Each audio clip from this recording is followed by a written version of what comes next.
If you come for a good ghost story, you're in the right place. If you haven't, I suggest clicking off right now. So, you guys know that Oxford Saloon that I went to yesterday, I didn't get to tell you guys this, but my great-grandma drank there, my grandma drank there, and now I have drank there.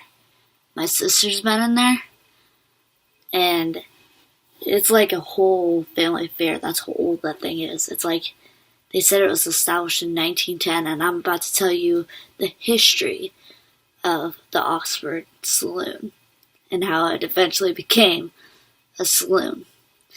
Now, I'm telling you this because I think it's cool. I read about it last night in my hungover, buzzed. Yeah.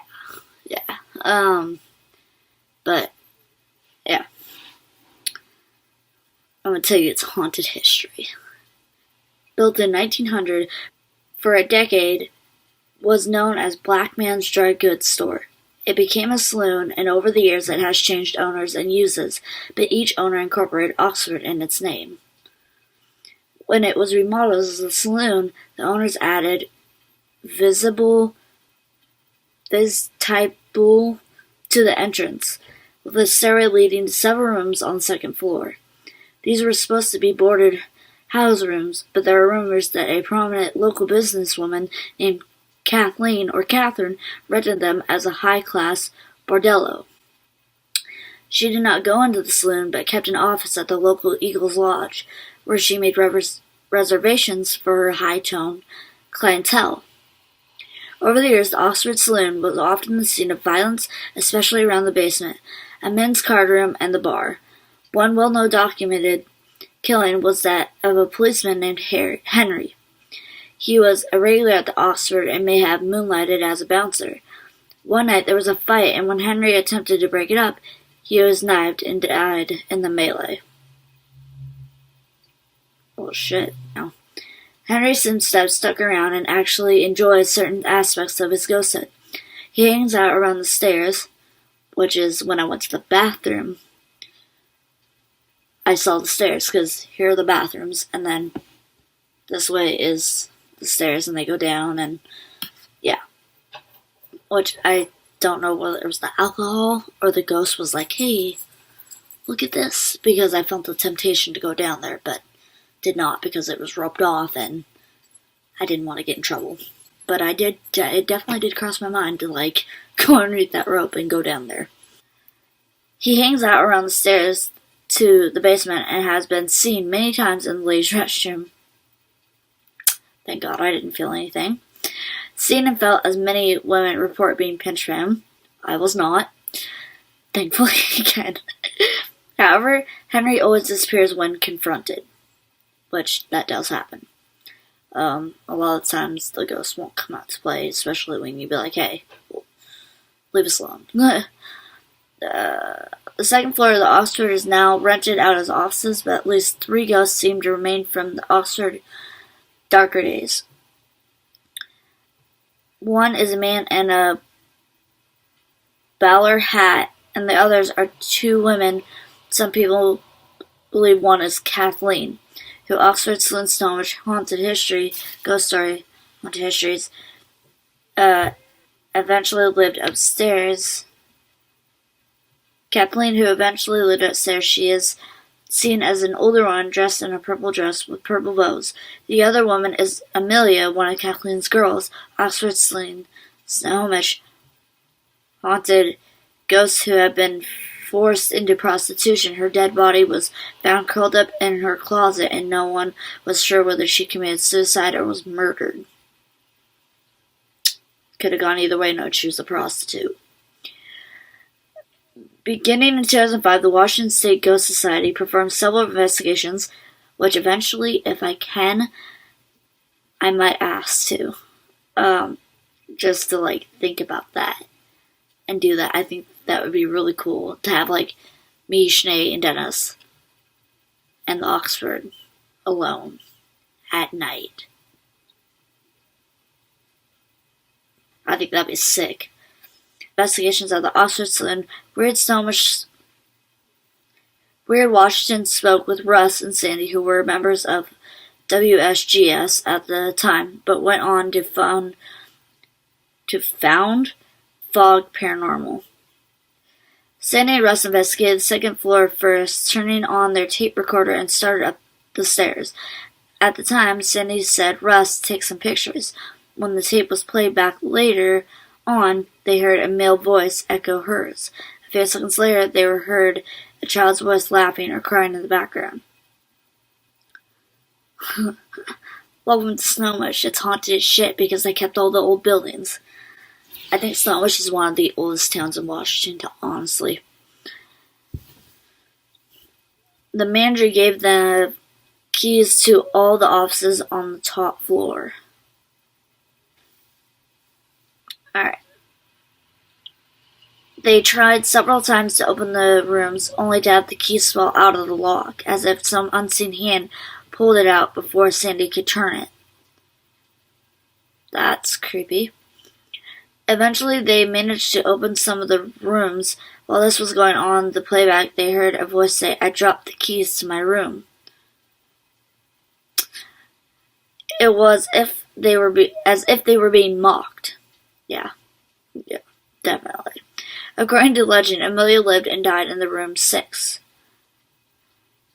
Nothing happened in that room during the investigation. Later, Sandy and Russ would rent the room as an office and reported furniture being rearranged in it from time when they weren't present.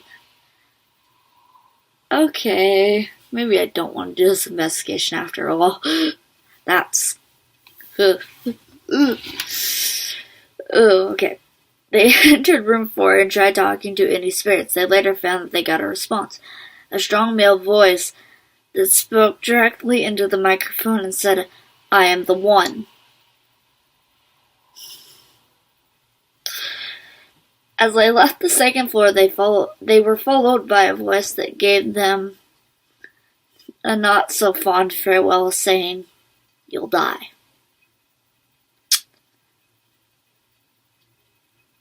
Okay. Russ and Sandy met 2 other investigators downstairs, and after some conversation, they went down to the lower bar, and then to the basement. At the bottom of the basement stairs, Russ took 10 pictures of the stairs with his digital camera. One of the pictures shows what looks like a man standing in front of the camera looking up at the stairs. Another shows the man turning toward the camera. Because the photos were digital and professional photographer analyzed them and determined it was unlikely that the picture had been altered after it was taken. Now that's pretty interesting to get 2 pictures of the same ghost apparition, one standing there looking up, and then like it's still there in the second photo. That's crazy. Usually the ghosts don't stick around long enough to have multiple pictures taken. I don't think they have enough energy for that, but that's cool. At the end of the investigation, one group member used the bathroom. As he was relieving himself, he heard a man's voice whisper in his ear, "Get out." Thankfully, I never experienced that, and I hope I never do if I go back. Remembering to zip up his pants, the man did as he was asked. In the future, he will always remember. He always remembered to go before he arrived at the Oxford Saloon. Yeah. Definitely after that, I would remember to go before I even entered the building, too. Alright.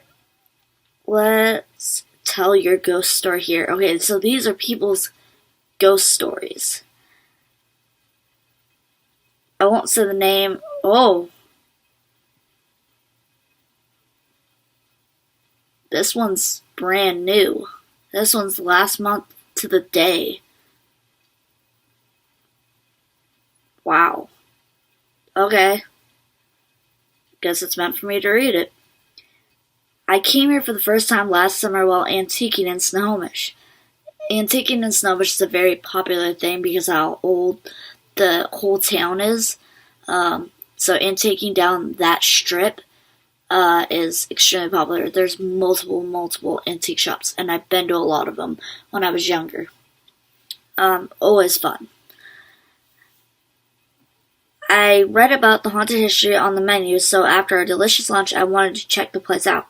The downstairs area was roped off, like when I was there. So I stood at the top and took a picture looking down the dark stairs. When the camera went off, a huge swoosh went flying in front of us. My daughter and I were shocked. It wasn't identified image,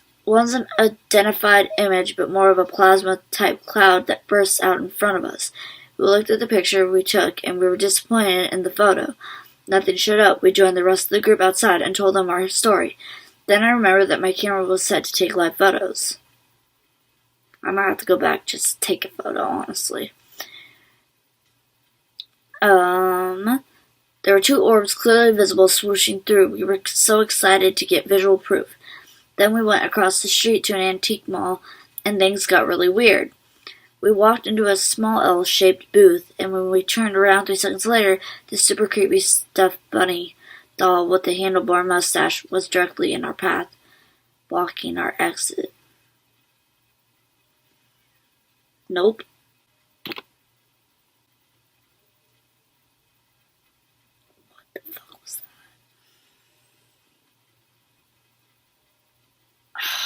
Every fucking time. So whenever I talk about ghosts and stuff in my house, the paranormal starts to kick up in my room and in the house in general. They know we're talking about it, and it just... But if I leave it alone, it just kind of goes away. But let me know if you guys see anything in the video, because I'm looking down. I can't see what's behind me. So if you see something, let me know. And a cat does not count. Smokey don't count. Smoking's...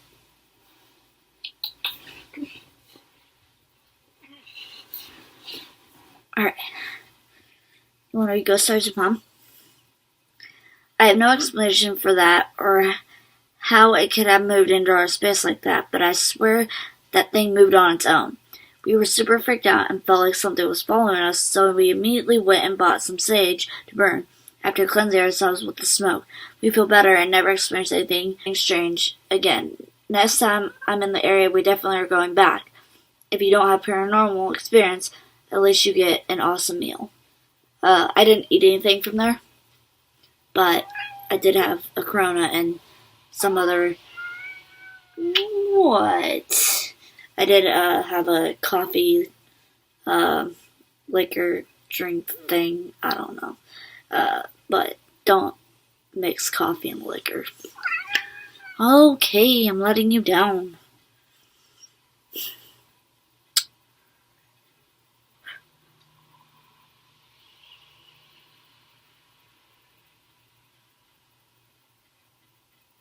So there are things that get flipped, I guess.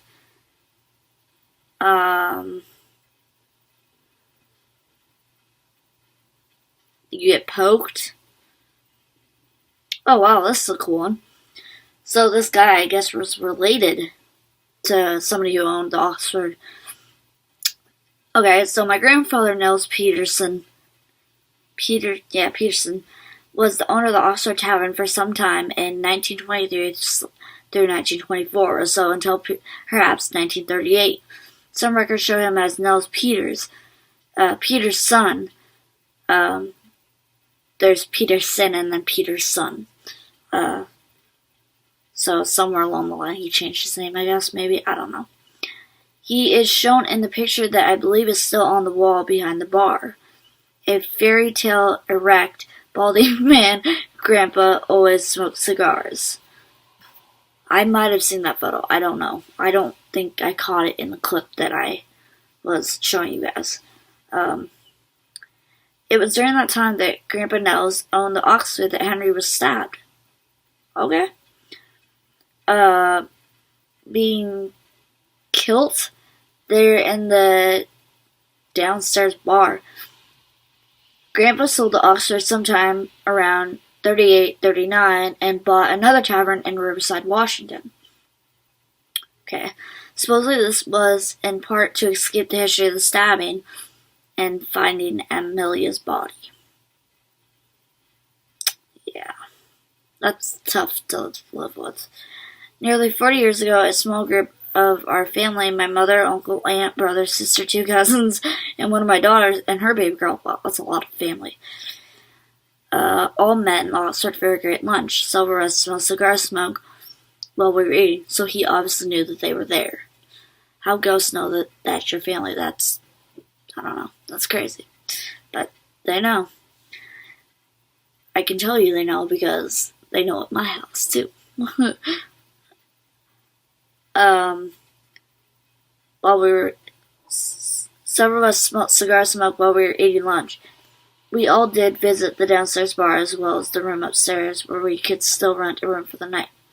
I don't know if you can still do that. I'll have to ask next time we go back. While we were there, we decided to have a family picture taken at the end of the bar. The picture was taken in a 35mm camera. When the picture was developed, we could easily see the outline of a ghost. We think it was Grandpa, who nearly always wore a hat, standing behind us. Oh, he wanted to be a part of the picture. That's awesome. The picture was so blurred on one edge with what we thought might be some other spirits or shadow figures. We'll try to find out the picture and send it to you. That's cool. I could see a ghost doing that. So there's shadow people. And there's a regular, I guess, that goes there that always gets touched. There is a female that I guess always, touches them or something when he's there. Which, I'm sure the ghosts get to know you and you get to know them. And, and it just, I guess that's their way of saying, hey. Which I can imagine, we have ghosts where I work at. There's this one that around Halloween it likes to mess with us. We get to know it, and it gets to know us. We believe that it's a male, and he likes to knock stuff over. I had a crazy experience where there's a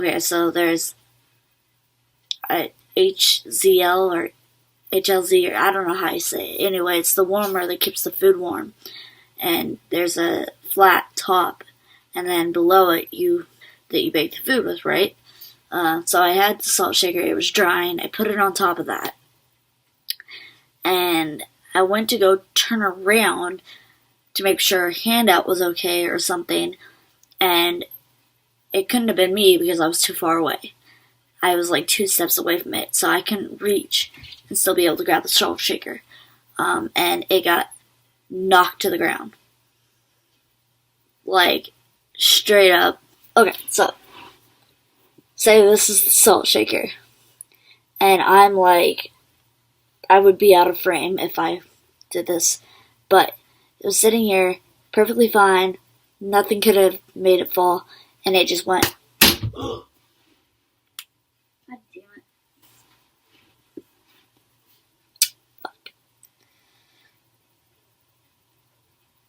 Well, the good news is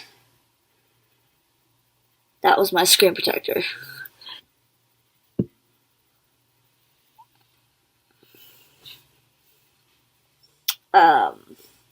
But yeah, it knocked the salt shaker off, and thankfully it didn't break, but I was just kind of what the hell just happened?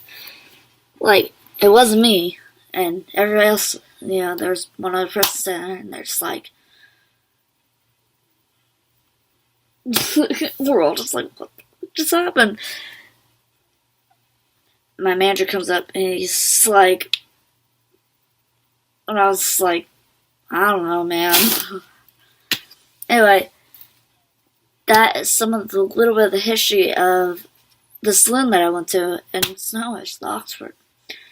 Pretty cool. I thought I'd share that with you guys, because I had read a little bit of it last night, and not all of it, as you could tell by some of my reactions. But really cool, and I would like to go back. Learned a few things.